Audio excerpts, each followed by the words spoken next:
Van harte welkom bij Sportza op 1. De renners staan klaar voor de Tour in Ronde van Frankrijk, want de Tour is thuisgekomen. We zitten in Touquet, Paris-Plage, Le Touquet Paris-Plage, voor de start.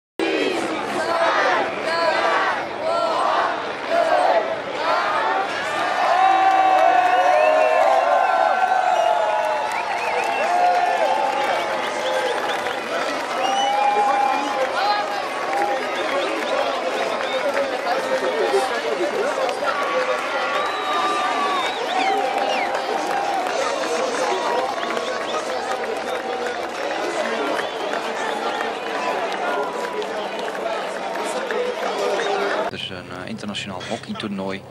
Er is de Junior Davis Cup, dat is tennis.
Sprintersploegen, maar toch met verenigde krachten. Kom je niet vertellen, José, dat het moeilijk is tegenwoordig om in deze ronde van Frankrijk weg te geraken. Want de eerste ontsnapping in deze eerste rit is bijna altijd de goeie. Kijk, voilà, blok erop, het is gedaan, ze zijn weg. Ja, maar dat vinden ze allemaal leuk, hè. Ze weten nu dat ze tempo kunnen. Oh, en een val. Renner van Sky. En het is Froome. Froome. En nog een valpartij. Opschudding in het begin van deze etappe. En Froome, kijk naar die linkerbel. De toerwinnaar van vorig jaar. Die schouder. Met... Ja, het is een andere renner die hem onderuit haalt. Renner van Orica Greenedge. En dan gaan ze nog eens vallen daar. Ja. Omkijken. Paulini ook gevallen, zo wordt gemeld. En dan gaat iedereen wachten rond deze man. De Spaanse kampioen staat er ook bij. Maar dit is opschudding natuurlijk zo vroeg in de etappe. Christopher Froome door twee renners van Orica Greenedge eigenlijk te val gebracht. Hier ook jongens van Belkin die hier staan met Mollema. Mollema er ook bij betrokken. Pech voor de Nederlander. En laten we hopen voor deze toppers dat de schade meevalt. Want zo wil je de Ronde van Frankrijk niet verliezen. Serieuze wonden hier op de bil van Christopher Froome. Ja, niet verliezen, maar dit is vooral een heel vervelende zaak naar de komende etappes toe. Hè. Morgen over die stenen met die blessures. Slechte nacht slapen. Schouder geraakt ook. Hebben we gezien de linkerschouder. Niet alleen de bil, maar vooral ook de linkerschouder geraakt. En dan is dat een vervelende situatie. Het is nog nooit misgegaan met Froome. Al ik bedoel, vorig jaar altijd met heel veel geluk. En geluk ga ik ook niet zeggen. Met heel veel weinig pech de Tour kunnen afwerken. Nog eens kijken, kijk. Ja. Het is ja, een renner. Een renner van Belkin, denk ik. Die, of wie is het die dan? De renner van Belkin. Twee Oricas. Of twee Oricas zou kunnen, ja. Die een beetje naar links komen. En Froome is dan het slachtoffer van. Vliegensvlug weer recht en dan zie je daar in de nasleep nog Mollema, denk ik, vallen. Ja, Mollema met de kampioen van Frankrijk. Of de kampioen van Spanje. Met Johnny Zakire. Die omkijkt, denk ik, van wie er gevallen is. En op die manier Mollema meeneemt. Ja. Lap. Aysel en Lopez zijn de twee mannen die Froome op deze manier weer voorin gaan moeten. Gaat hij nu toch op bezoek bij de toerartsen. Christopher Froome. Beetje ontsmetten. Ja, op zijn minst. Hè. Ontsmetten, proberen straks nog iets van een pijnstiller of iets anders Daar zal de dokter van dienst wel over beslissen.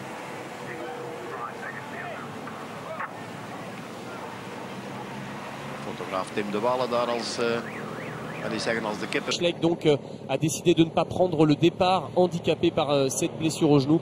Les galères continuent pour le Luxembourgeois, mais son frère Franck sera toujours là, leader de l'équipe Trek, alors qu'on découvre Chris Froome là bien repositionné à l'avant du peloton, juste derrière l'équipe Astana du maillot jaune. On a perdu la telle sur le poignet gauche suite à la chute de Christopher Froome. Alors un pansement côté droit avec une compresse pour les plaies, ce sont des abrasions. Et puis côté gauche, c'est en profondeur que ça fait mal.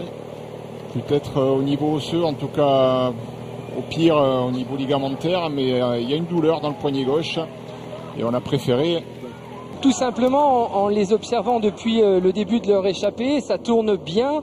On est, je pense, à 70% à peu près de ses moyens. On voit que pour l'instant, les deux coureurs ne se donnent pas totalement à fond. Et je crois que ça, c'est la stratégie qui leur a été dictée par leur directeur sportif. On a vu tout à l'heure Jean-Luc Jeanron pour la formation Cofidis discuter avec Luis Angel Mathieu. Et puis Thomas Vauclair discuter avec son directeur sportif aussi. Donc voilà, pour l'instant, on est à 70%, ça tourne bien, on n'a pas encore un braquet trop important, mais si vous voulez, on assure pour l'instant ces 3 minutes 30, aucun signe de fatigue de la part des deux coureurs. Et comme je le disais tout à l'heure, attention, ce sont deux coureurs expérimentés qui savent jouer avec un peloton. Et du côté des équipiers de sprinters, il ne faudra surtout pas jouer trop longtemps au risque de... Et les deux hommes de tête qui ont perdu 30 secondes. Alors nous sommes à Limbre ici et vous voyez déjà c'est presque une commémoration de la guerre 14-18. Nous en parlerons bien sûr demain. De l'ouest à l'est, donc le vent est majoritairement toujours de côté. Et les deux hommes de tête ont parcouru 43,2 km/h dans la première heure de course. Ils continuent sur le même rythme. Mais le peloton tout simplement est plus efficace. Il commence à certains des points et surtout arriver jusqu'à Paris. Et on ne va même pas se disputer ce sprint. Thomas Vauclair qui vient de passer en tête devant Luis Angel Mathieu et Thomas Vauclair qui demande aux spectateurs de sprint. Il prend 15 points, 27 points d'avance donc sur Kittel avant l'étape avec ses 15 points. Voilà, donc il passe à 32 maintenant. 42 pardon. Et je crois que c'était Marcato si je ne m'abuse avec donc en troisième position. Peter Sagan, Marcato et donc Brian Cocard. On va en avoir la confirmation. Et une nouvelle fois, donc Marcel Kittel ne fait pas les points.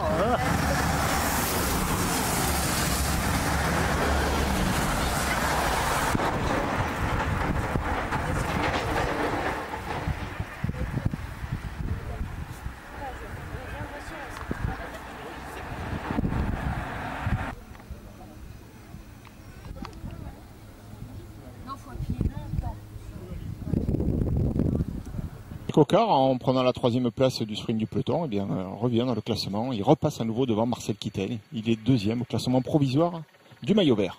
Voici le moulin de l'Étendard. C'est bâti sur une petite éminence. C'est un moulin à pivot, un moulin en bois. Et à côté de ce moulin de l'Étendard, vous avez la statue équestre qui représente le maréchal Foch.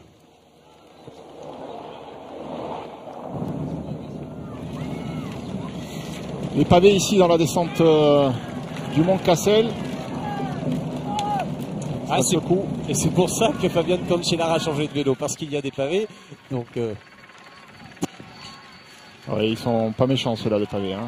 La route est large, mais enfin, heureusement qu'il ne pleut pas, ça pourrait être dangereux. Il fait beau dans le nord. Oui, Cassel est une ville comme célèbre bien sûr par ses 4 jours de Dakar, comme vous l'avez dit et répété, ville célèbre par son géant aussi, Reus Papa, et son épouse Reus Maman.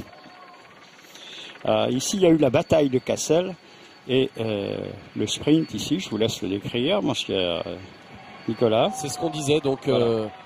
Peter Sagan devant Marco Mercato, alors que là, regardez, petite erreur de trajectoire, ah, Thomas Vauclair qui sort un petit peu large, mais ça va. Rien de grave pour lui. Allez-y, Jean-Paul, je vous rends la parole. Oui, mais pour l'instant, je n'ai pas trop d'images, mais je disais que la bataille de Cassel s'est déroulée, la grande bataille de Cassel, la plus célèbre, s'est déroulée il y a très très longtemps, puisque c'était au mois d'août 1323, entre l'armée du roi de France, Philippe VI de Valois, et les milices flamandes de Nicolas Zanekin, un petit propriétaire foncier. Et la victoire est allée à la France.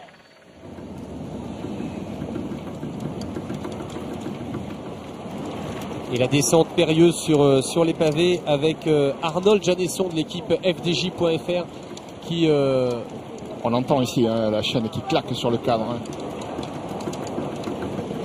Il y a un coureur qu'on voit sur la droite de la route. Là, je crois que c'est un Omega Pharma Quick-Step qui a fait un petit écart. Non, c'était un trek. Et donc, les coureurs le rendent extrêmement prudent dans cette descente. Et beaucoup de bidons hein, qui ont volé des porte-bidons avec ces vibrations. Il va falloir redescendre en voiture, hein, chercher à boire. Pour les coureurs, oui, mais bon, c'est des pavés, ça secoue. Et Tony Martin qui a repris le manche dans cette descente. On voit Vincenzo Nibali extrêmement bien placé. On est très attentif à l'avant chez les leaders, Laurent.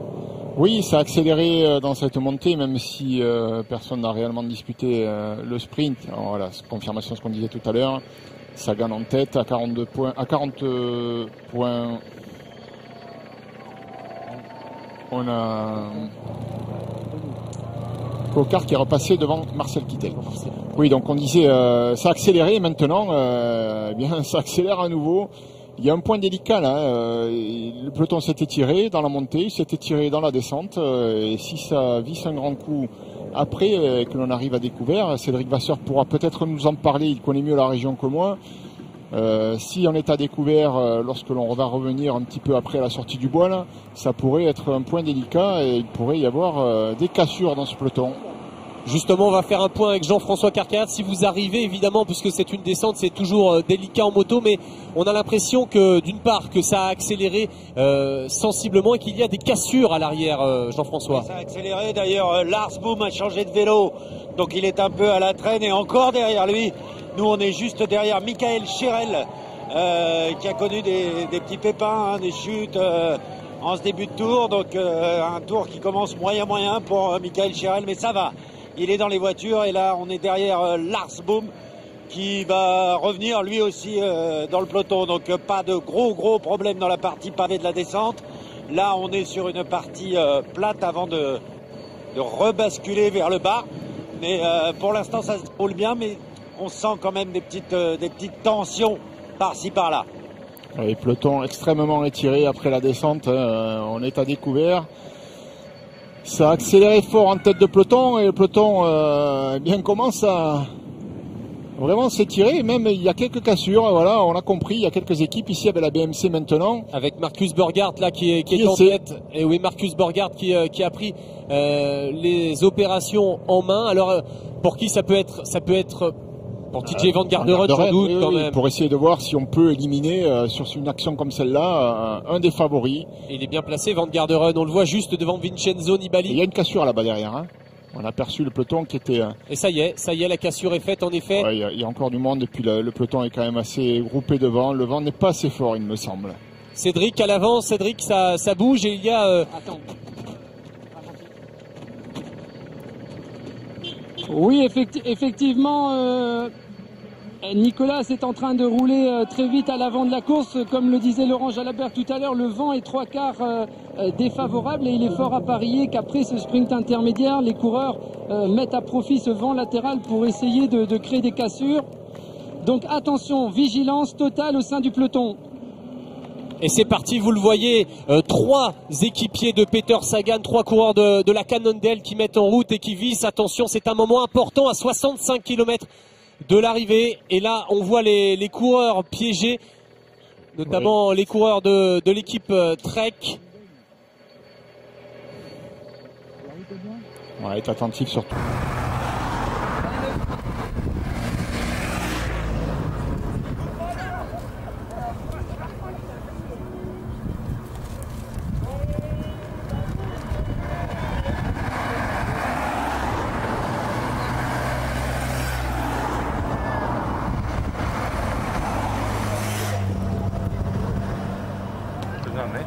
Kijk.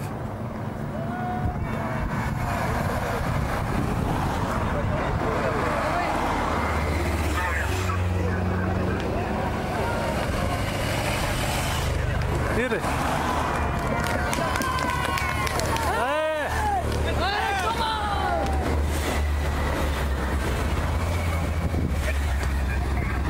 Ze zijn er al. Ja, dat is juist, maar... Er zijn twee delen. Twee delen zijn ze.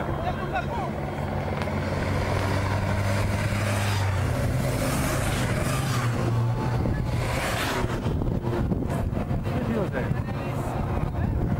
En nog een erachter.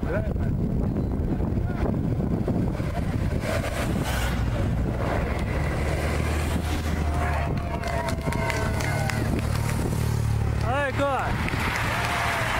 Hey, Slara. Ja, vol bij zij. Ik heb niet gezien, ze vroeg.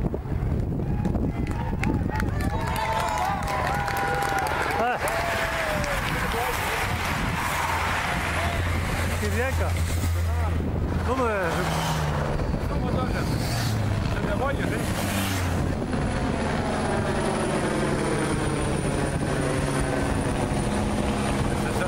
hè? Ja, waar? Ik heb toch niet vis zien, hè? Ja, maar zo bij deze zult.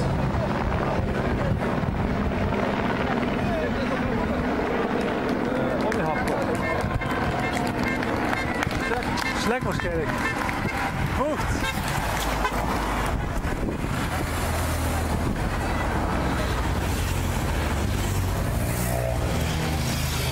Dat is boom. Hier. Hier 5.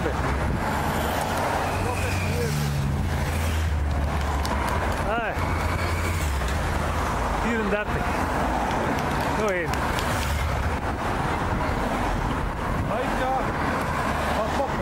Maïka. Vicky a un petit problème, affaire à suivre. Il est avec Michael Delage, Arnaud démarre. Jean-François Kerker peut nous annoncer la présence de... également à l'arrière de Pierre Rolland, alors que pour Vauclair ça continue en tête, même s'il avance, il n'y en a plus que de 30 secondes. Alors Pierre Rolland qui serait dans ce groupe derrière, ça aussi c'est pas une bonne nouvelle, hein. Il a perdu 1 minute 05 hier dans l'étape de Londres, on le rappelle. Ils disent le classement général, il a terminé 4e du Tour d'Italie, donc c'est pas une très bonne nouvelle si c'est confirmé.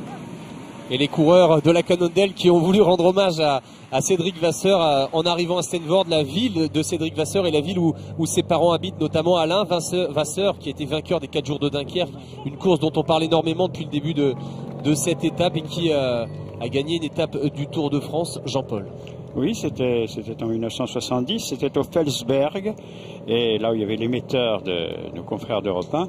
Et évidemment, il a été très malchanceux ce jour-là, je veux dire très malchanceux, non pas physiquement, mais matériellement, puisqu'il y avait grève de la télévision belge, et donc aucune image n'est passée de la victoire d'Alain Vasseur, cet excellent coureur qui courait pour la formation BIC. Et puis Steenvoorde qui avait vu... au retour de Cédric, une grande manifestation, puisqu'il avait il avait porté le maillot jaune pendant ce Tour de France, maillot jaune qu'il avait dû céder à la fin du Tour à Jan Ullrich. On a aperçu le maillot de champion de France de Arnaud Démarre en queue de peloton, mais bien dans le peloton maillot jaune, hein. Il y avait une brève cassure tout à l'heure. Mais ceux-là ont pu reprendre leur place dans le peloton, ce qui n'est pas le cas ici de ce groupe de poursuivants avec Michel Kwiatkowski, que l'on voit là en 2e position. Il reste 60 km dans cette étape passionnante. On vous avait promis du spectacle dans le nord de la France. Eh bien, c'est le cas. On va passer une courte page de pub et on se retrouve très vite pour suivre la suite de cette étape. Lars Boom, mais Lars Boom a eu un problème dans la descente. On a par exemple Taramae, ça c'est important, hein, Laurent Jalabert. Taramae qui me semble traîner un peu sa misère à l'arrière de ce groupe. On a également Simon Spilak, voilà, parmi les plus grosses pointures, si j'ose dire, de ce groupe. Et puis Michael Scherel vient de rentrer dans ce 2e groupe et on voit ce mini rouler par moment, par intermittence, en éventail. On ne peut pas exactement parler de bordure comme celle que l'on avait vécue dans le centre de la France l'année dernière sur le Tour. mais c'est difficile pour tous ces hommes. Alors il y a un seul coureur d'Europe-Car, c'est confirmé, et c'est Kemener. Ça veut dire que Pierre Rolland est devant et en tête de ce petit groupe. Eh bien, c'est l'équipe Omega qui fait... favorable, je pense qu'il est plus propice à la création de bordures. Maintenant, il faut tout donner. Il n'y a plus de questions à se poser. Et la chute, Cédric, la chute de Niki Terpstra. L'arrière de Niki Terpstra, le vainqueur. Du peloton. Ouais, une chute avec voilà, c'est qui ici? Tony Martin, non, c'est Terpstra. 72, c'est encore Backlands. Toujours Backlands qui est retombé, et Terpstra, le vainqueur du dernier Paris-Roubaix. Voilà, qui est un des... Bidot de Bretagne séchée. Terpstra, vous le voyez, il y a Vellers qui est pas bien du tout aujourd'hui, manifestement. Et puis là, on vient de dépasser Gilles, numéro 107. Là, c'est difficile pour les coureurs isolés. On sent réellement que... Lui qui suit le peloton, et bien généralement, enfin le plus souvent, quand c'est le cas, peut demander à faire barrage, c'est-à-dire à demander aux voitures sudeuses de s'arrêter, de façon à laisser aux coureurs distancés à la régulière, de lui laisser le champ libre pour rentrer tout seul s'il y en a les moyens. Mais quand on a été victime d'un incident comme c'est le cas pour Terpstra, il peut profiter de l'abri momentané derrière les voitures, mais pas trop longtemps quand même, parce que c'est pénalisé. J'ai le souvenir du directeur sportif de Niki Terpstra, Wilfried Peters, sur le dernier Paris-Nice, qui avait ramené dans la voiture Gianni Mersman, et là c'était pas momentané, ça a duré 2 kilomètres. Après c'était de bonne guerre, mais c'est vrai que ça a été... Vous êtes gentil encore, hein. Ça a duré longtemps. La page Facebook de la FNSEA. Et je le disais, Thomas Voeckler qui emmène un braquet, peut-être pas énorme, mais un gros braquet, sans doute encore grand plateau dans cette bosse pour... Oui, il est à l'attaque là, Voeckler, débarrassé de Mardones, de Luis Angel Maté Mardones, qui là, ça a été victime d'une crevaison. Le voilà tout seul dans une folle aventure, il ne peut plus avec 1 minute 16 d'avance gérer l'effort. Il va essayer de le faire durer le plus longtemps possible, compter peut-être sur un incident en tête du peloton. On se souvient d'ailleurs, ça peut arriver, hein, on se souvient d'ailleurs l'étape de Saint-Flour où il avait pris le maillot jaune et la terrible chute eh bien du coureur hollandais là qui était parti.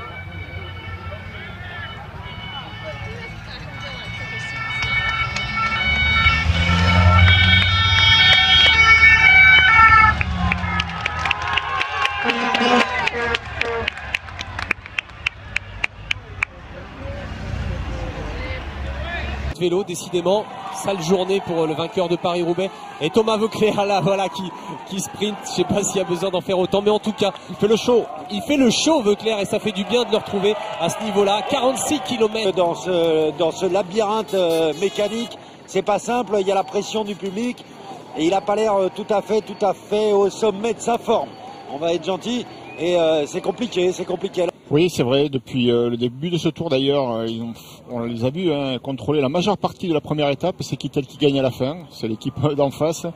On les a vus beaucoup rouler hier, c'est Kittel qui gagne à la fin, on les voit à nouveau rouler, et on comprend que ça agace bien sûr ceux qui font des kilomètres nez dans le vent, que de voir...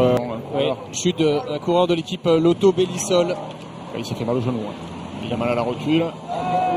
C'est Greg, ils sont plusieurs. C'est Greg Anderson. Greg Anderson, l'un des poissons pilotes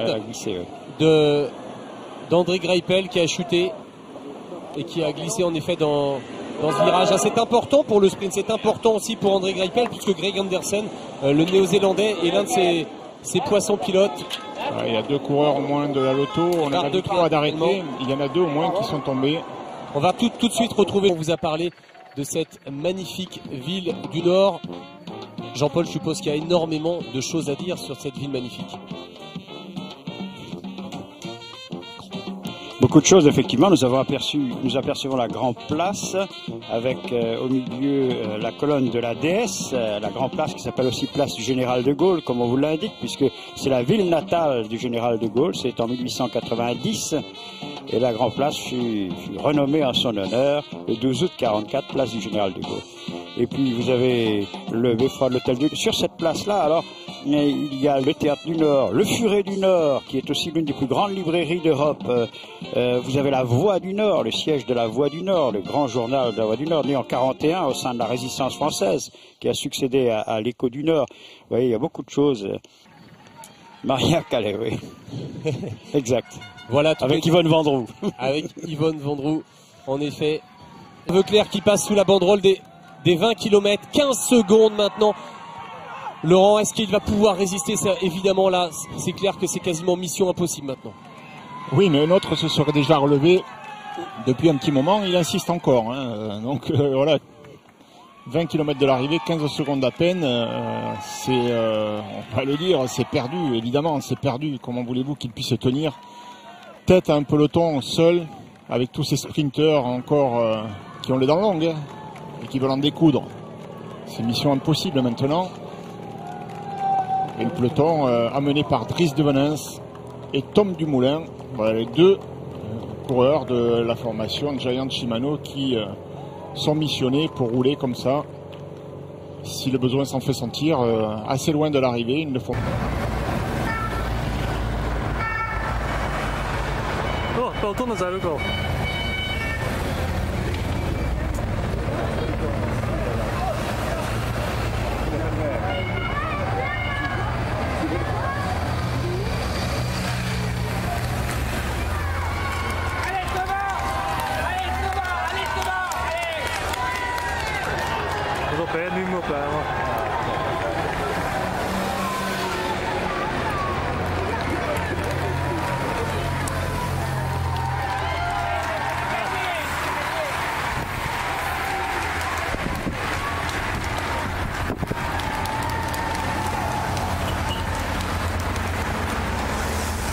Tour de France, il tire la langue.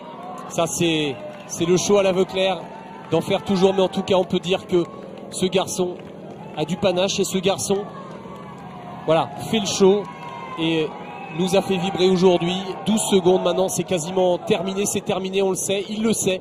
Mais en tout cas, que Thomas Veuclair nous aura fait vibrer aujourd'hui, que Thomas Veuclair aura fait une très belle étape et il tire la langue maintenant. Thomas Veuclair, l'homme du jour.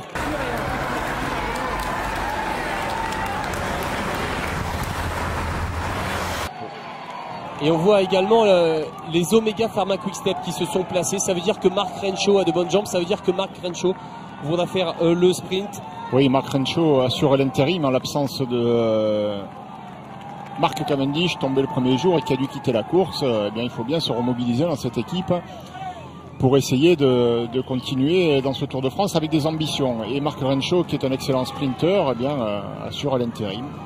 Et remplace donc dans ce rôle de sprinter Mark Cavendish, avec peut-être pas tout à fait la même efficacité, d'autant plus qu'il n'a pas vraiment l'habitude ces derniers temps de disputer sa chance. Il est plutôt dans un rôle de lanceur pour Cavendish, donc c'est une mission un peu compliquée pour lui, mais il l'assume. On l'a vu hier, 3e à Londres.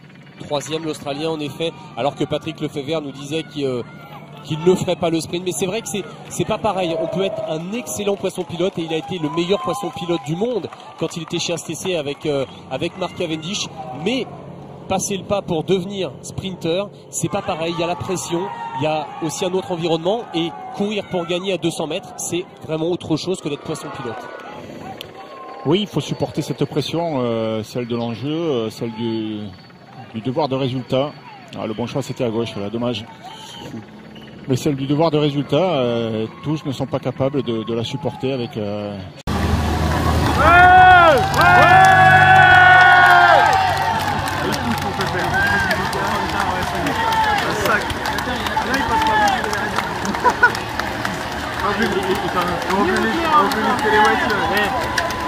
va la gagner, il lui reste deux films d'avance. Allez, Christine, en flamme. Oh, bisous, on est là. Ouais.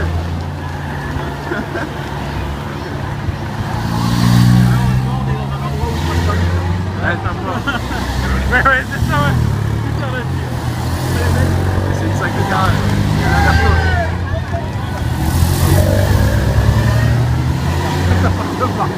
Regarde.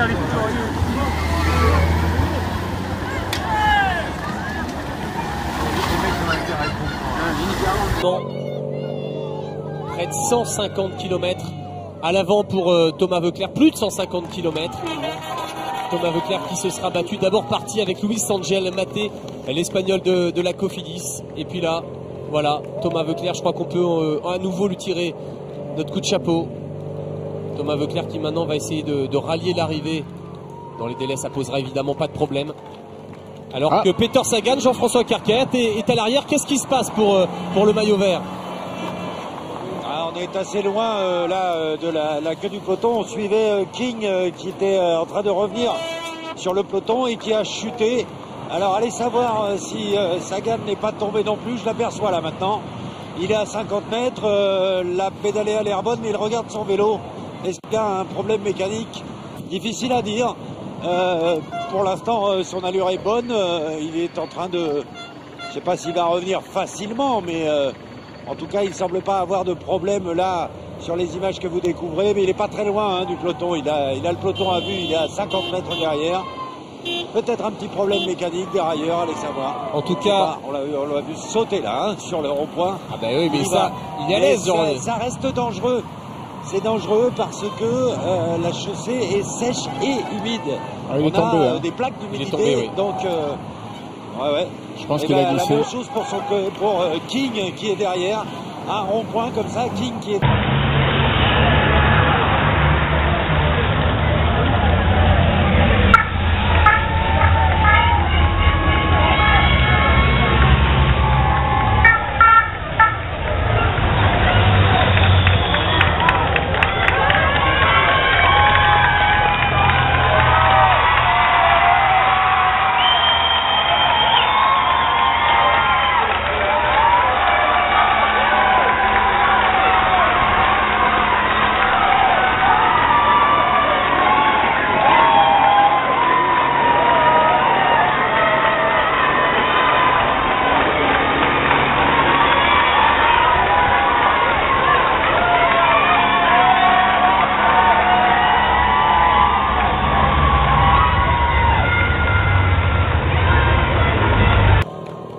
De tête, d'un regard, si tout fonctionne bien au niveau du dérailleur, il regarde ses plaies, mais bon, vraiment, je crois que c'est rien de grave pour Peter Sagan, hormis le fait que du coup il doit remonter maintenant tout le peloton pour venir se repositionner devant, en moins de 14 km. Ça demandera de prendre des risques dans certains virages peut-être. Et puis il faudra aller faire le sprint tout à l'heure parce qu'il y a un maillot vert en jeu. Et Jean-François Carquer nous le disait, la chaussée commence à être humide, mouillée. Cédric Vasseur a un point sur la météo, il ne pleut pas, mais en revanche, il y a quelques flaques d'eau et c'est important. Oui, la route est humide par endroits depuis un certain nombre de kilomètres et surtout c'est un final exclusivement urbain pour cette étape du Tour de France. Donc rétrécissement, bande blanche, plaque d'égout, îlot directionnel et quand on se trouve au sein du peloton il faut être hyper vigilant. Il serait pas surprenant de voir quelques coureurs aller à la faute, donc il va y avoir une certaine nervosité en tête de peloton pour rester dans les premières positions. Attention de ne pas aller aux fautes dans un final urbain, c'est toujours délicat à négocier.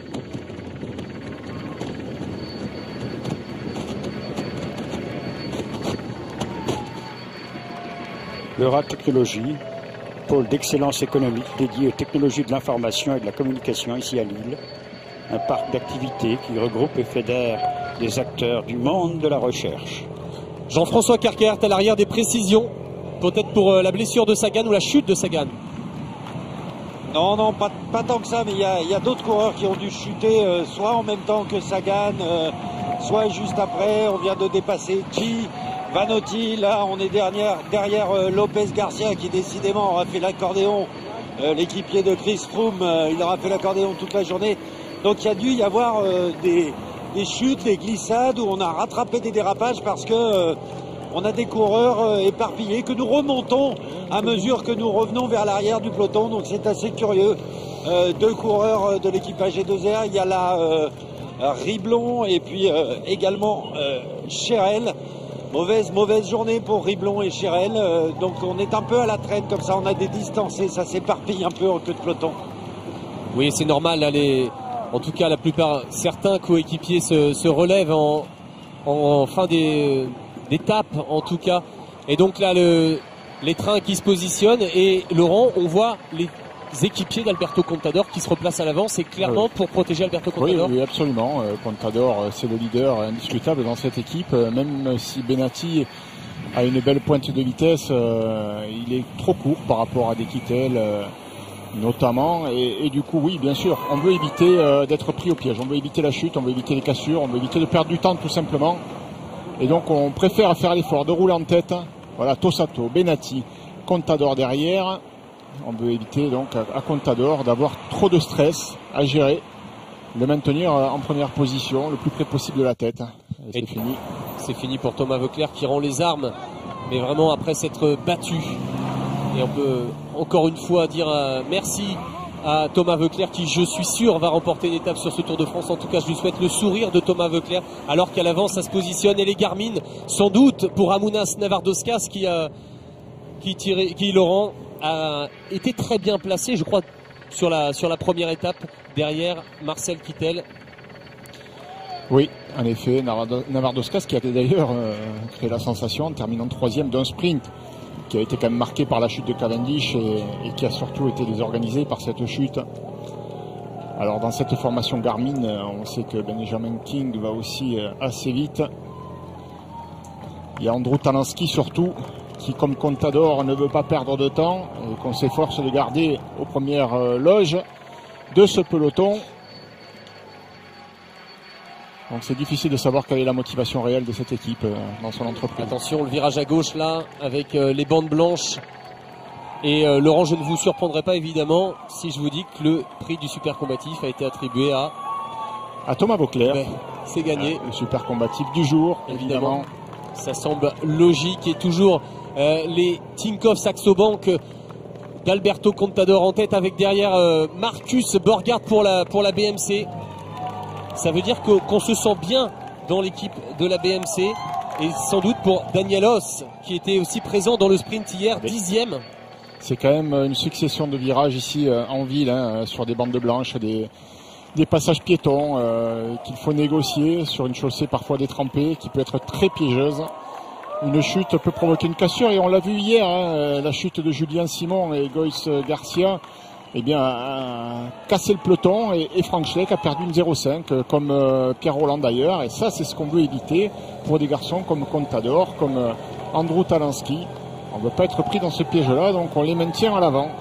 Ça fait le jeu des sprinteurs bien sûr, mais du coup ça rajoute et de la vitesse et de la tension nerveuse.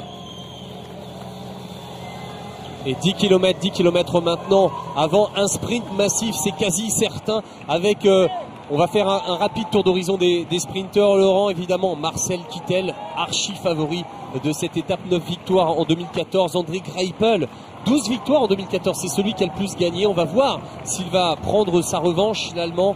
Et puis Peter Sagan, évidemment, le maillot vert.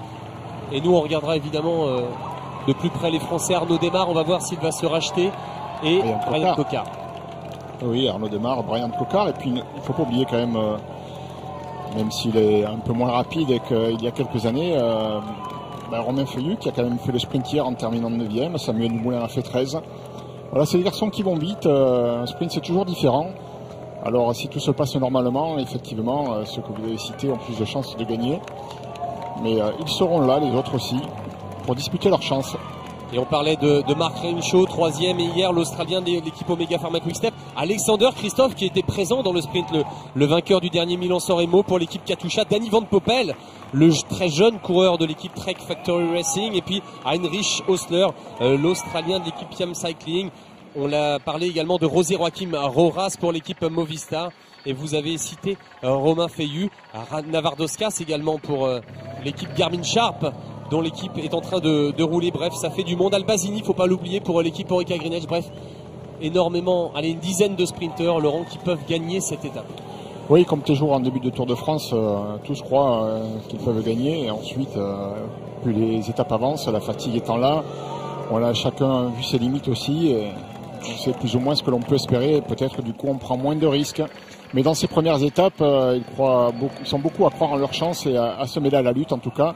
Donc ça va être un sprint très disputé, bien sûr, et beaucoup de précautions ici. À l'arrière du peloton, on aperçoit Tony Martin, qui voudrait bien amener le train pour Marc Renshaw.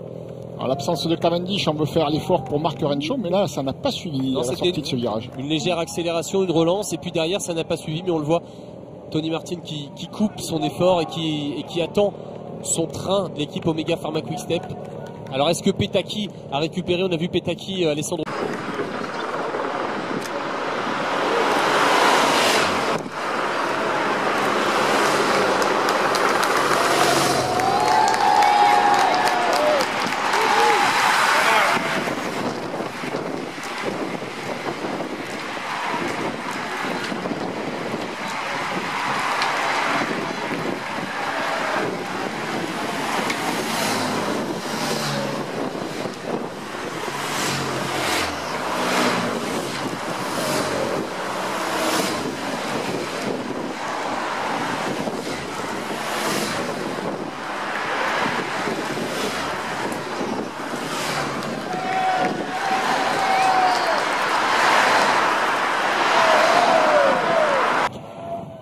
De Jean-Christophe Perrault, bref, le peloton fait extrêmement attention avec les bandes blanches notamment, les passages piétons et les îlots directionnels. Ah oui, puis là c'est des trajectoires quand même assez tendues.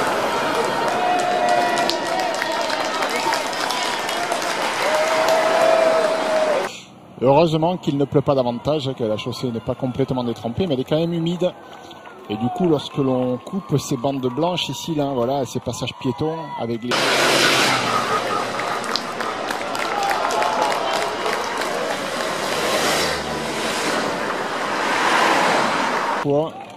Alors ils ont pris le soin, la précaution d'enlever peut-être un peu de pression des pneumatiques.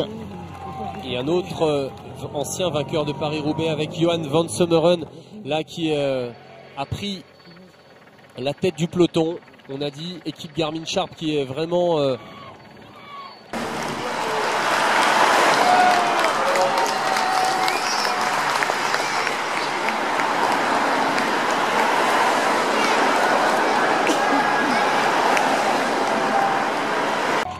Évidemment, l'avantage psychologique et l'avantage tout court est pour Marcel Kittel, l'Allemand, 26 ans, 1m89, 86 kg, on le disait, c'est vraiment un athlète hors norme, ce Marcel Kittel. Une fois qu'il est lancé, c'est dur de l'arrêter, chose qu'on a...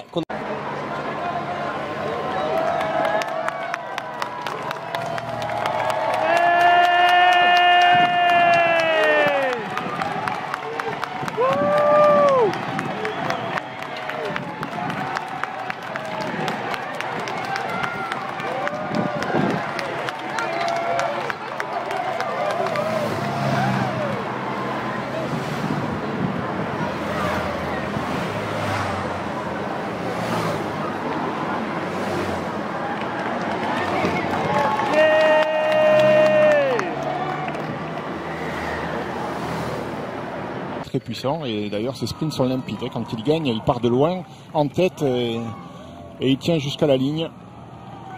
Donc aujourd'hui, la ligne, ils la verront au dernier moment. C'est une légère courbe sur la gauche après avoir négocié tous les virages de l'agglomération lilloise. Eh bien, il faudra lancer son sprint, mais on...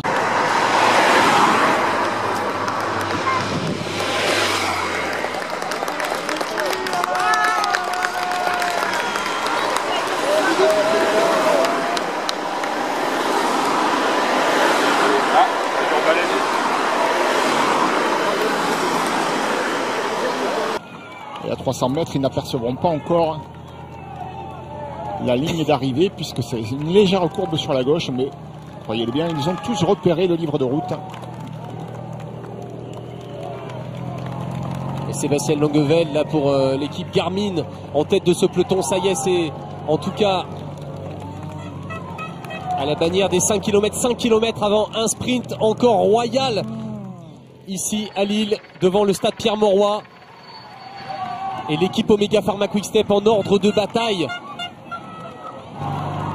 pour l'Australien Mark Renshaw, qui était ici pour être le poisson pilote de Mark Cavendish, embauché par Patrick Lefebvre pour venir au soutien du Britannique. Attention, le virage à droite ici, et ça passe pour l'avant du peloton. Ouais, au cas où il y avait quand même des balles de paille. Hein. Personne n'est allé en tout cas manger la paille. Voilà, et l'équipe Omega Pharma, ça y est, qui se met en marche, à moins de 5 km de l'arrivée. Allez, Backlance ici en deuxième position, est prêt à entrer en action avec les marques de sa chute d'hier, de ses chutes d'hier. Et ben on parlait d'Alessandro Petacchi. Alessandro Petacchi derrière le coureur belge de l'équipe Omega Pharma Quick-Step. On voit Kevin Reza aussi qui s'est positionné. Attention évidemment Kevin Reza pour le train, si on peut appeler ça comme ça, de l'équipe Europcar. Kevin Reza qui va emmener Brian Cocard. On ne voit pas Johan Gene qui était censé aussi l'emmener avec Kevin Reza. Kevin Reza, troisième du dernier championnat de France. Il va vite lors du dernier championnat de France au Futuroscope de Poitiers. Ça n'avait pas fonctionné pour Brian Cocard, et donc Kevin Reza avait pris la troisième place derrière Arnaud Desmar et Nasser Boigny. Pas facile de se trouver dans ces derniers kilomètres quand le peloton s'étire comme ça, qu'il y a des virages, ça relance. On est loin dans la file et ça demande un très gros effort que de venir se repositionner à hauteur de son sprinter. Donc quand on est juste devant comme Kevin Reza ici avec Brian Cocard, eh bien il faut essayer de garder les positions. Ils sont pas mal placés, hein. Brian Cocard est pas mal placé. Il va falloir éliminer cette équipe Omega Pharma qui pour l'instant fait un gros travail.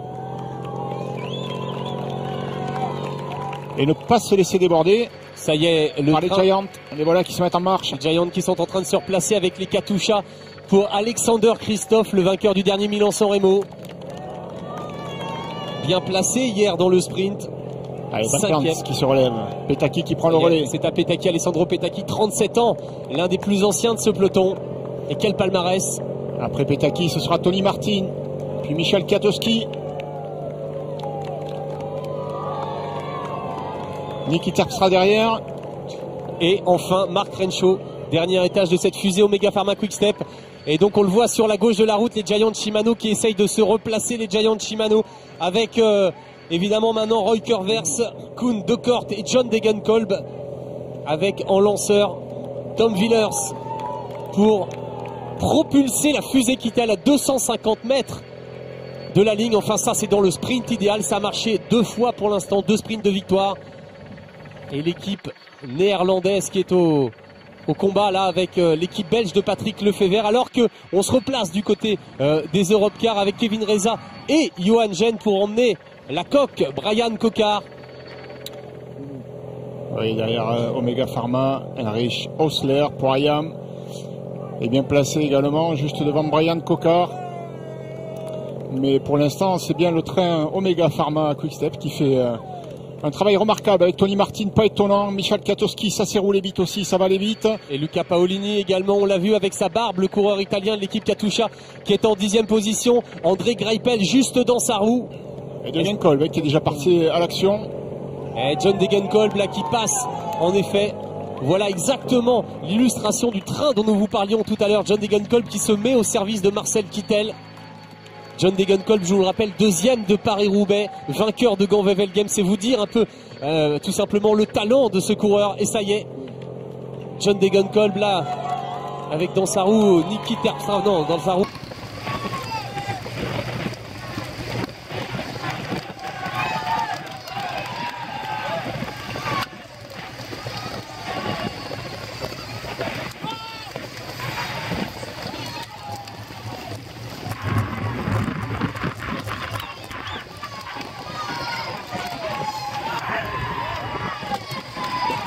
Alors qu'on cherche Marcel Kittel du côté de l'équipe Giant Shimano, et c'est les Katusha.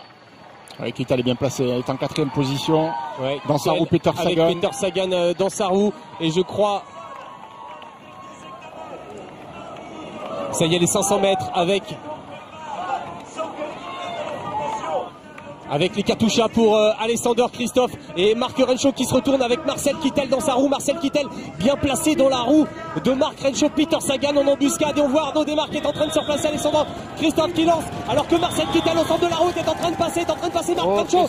Christophe. Attention, Marcel Kittel qui est lancé alors qu'Alexander Christophe sur la gauche de la route est bien placé. Marcel Kittel va passer, Arnaud Desmar sur la droite de la route. Attention, Arnaud Desmar, et c'est Marcel Kittel, et de 3 pour Marcel Kittel qui s'impose une nouvelle fois. 3 sprints, 3 victoires pour l'Allemand. Décidément, eh bien la star du sprint ne la cherchez plus, c'est lui, c'est Marcel Kittel qui remporte sa 3e. D'habitude, il a dû se découvrir. Regardez la ligne.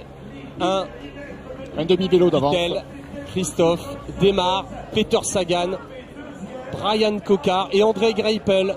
Mark Renshaw qui suit. Jung, vraiment très très beau sprint aussi d'Arnaud Demar qui revient aujourd'hui, pas loin de ses terres.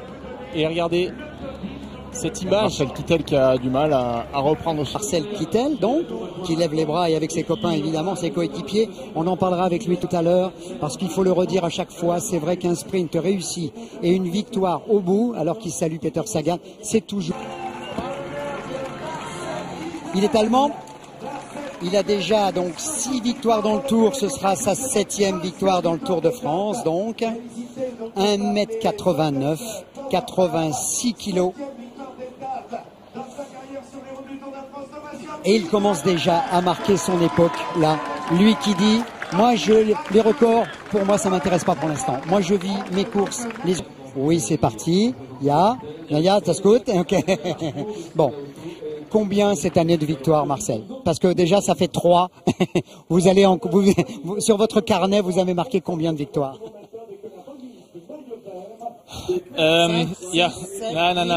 Non, attendez. Je ne voudrais pas trop me lancer, mais après la première victoire d'étape, je me suis dit, allez, on va vivre ce Tour de France au jour le jour et je continue à l'approcher comme ça. Et j'attends avec impatience la journée de demain. Ce sera pour John aussi, je crois, une très bonne étape et on verra. Vous avez dit aussi pas de record. Moi, le record de Cavendish ou le record de Bernard Hinault ou d'Eddy Merckx, moi, je m'en fiche. Je vis au jour le jour. Chaque course, chaque étape est importante. C'est ça. Vous vous concentrez sur chaque jour.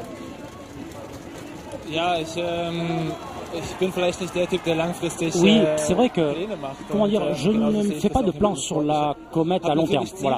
Et dans le sport, c'est comme ça. Alors, bien sûr, j'ai mes objectifs et je vais les réaliser, comme tout le monde. Mais tout d'abord, je suis content d'être là avec cette bonne équipe, participer au Tour de France. Et j'essaie de savourer ces victoires. Parce que c'est sympa, c'est beau d'avoir ce succès ici et j'essaie de savourer tout cela.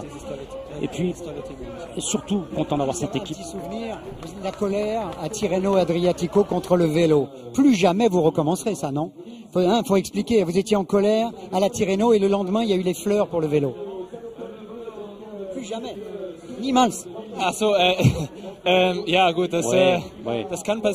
peut arriver, vous savez. J'adore ce sport, j'adore cette discipline et que l'on soit sur la première marche du podium ou que l'on ait chuté, j'étais énervé, j'étais déçu, ça n'avait pas marché et puis bon, il y a eu ce geste d'égarement, on va dire, ça ne se reproduira pas, les émotions ont pris le dessus, ça fait partie du sport. Merci Marcel, merci beaucoup.